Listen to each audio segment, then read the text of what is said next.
మన daily life లో water అనేది ఎంత ఇంపార్టెంట్ ప్రతి ఒక్కరికి తెలుసు. అలాంటి వాటర్ లేకపోతే మనం 3-4 డేస్ కూడా బతకలేం.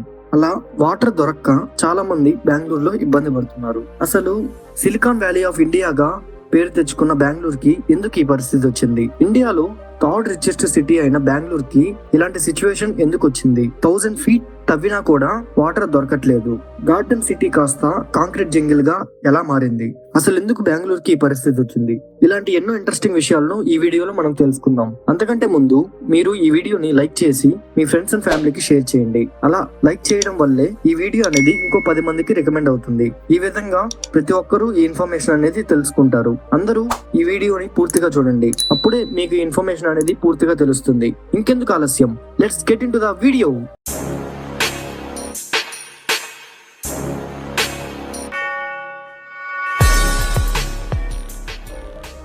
బెంగళూరు అనగానే మనందరికి గుర్తుకొచ్చేది ఫస్ట్ ట్రాఫిక్. బెంగళూరులో చాలా ట్రాఫిక్ ఎక్కువ.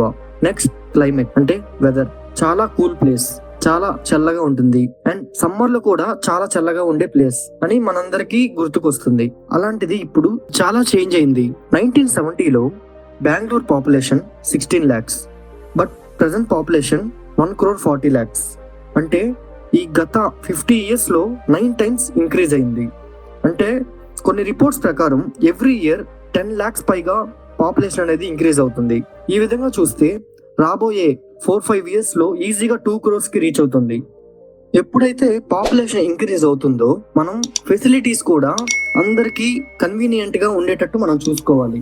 చాలా వరకు బెంగళూరు సిటీకి కావేరీ నది నుంచే వాటర్ అనేది ప్రొవైడ్ అవుతుంది. అసలు ఎందుకు వాటర్ అనేది బెంగళూరులో తక్కువైపోయింది? అసలు బెంగళూరు ఇలా అవ్వడానికి కారణం ఏంటంటే mainly unplanned urbanisation.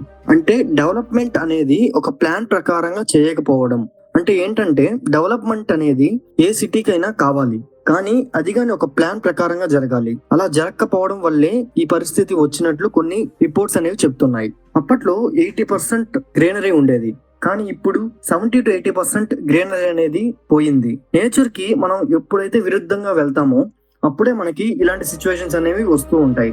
50 years back చూసుకుంటే 837 చెరువులు ఉండేవి, కానీ ఇప్పుడు చూస్తే అవి 200 కంటే తక్కువే ఉన్నాయి. అంటే ఇప్పుడు చూసారంటే ఎన్ని చెరువులు ఉంటే మనకి అంత వాటర్ అనేది ఎక్కువగా మనకి దొరుకుతుంది. అలాంటి చెరువులు తగ్గిపోవడం వల్లే మనకి వాటర్ అనేది తక్కువగా దొరుకుతుంది. అసలు ఈ చెరువులన్నీ ఏమైపోయాయి? ఈ చెరువులన్నిట్లో సిమెంట్ కట్టడాలన్నీ ఎక్కువ అయిపోయాయి. సూలె చెరువులో ఫుట్బాల్ స్టేడియం, అక్కితిమ్మనహల్లి చెరువులో హాకీ స్టేడియం, సంపంగి చెరువులో కంఠీరావా స్పోర్ట్స్ కాంప్లెక్స్, ధర్మాంపూడి చెరువులో కెంపేగౌడ బస్టాండ్, చల్లాగట్ట చెరువులో కర్ణాటక గోల్ఫ్ స్టేడియం, కోరమంగళ చెరువులో నేషనల్ గేమ్స్ కాంప్లెక్స్ స్టేడియం, సిద్దికట్టె చెరువులో కేఆర్ మార్కెట్, కారంగి చెరువులో గాంధీ బజార్, నాగసిట్టిహల్లి చెరువులో స్పేస్ డిపార్ట్మెంట్, కడుగొండనహల్లి చెరువులో అంబేద్కర్ మెడికల్ కాలేజ్, మిల్లర్స్ చెరువులో గురునానక్ భవన్, ఇంకా చాలా చెరువుల్లో చాలా స్టేడియంస్, అపార్ట్మెంట్స్ ఇలా కట్టేశారు.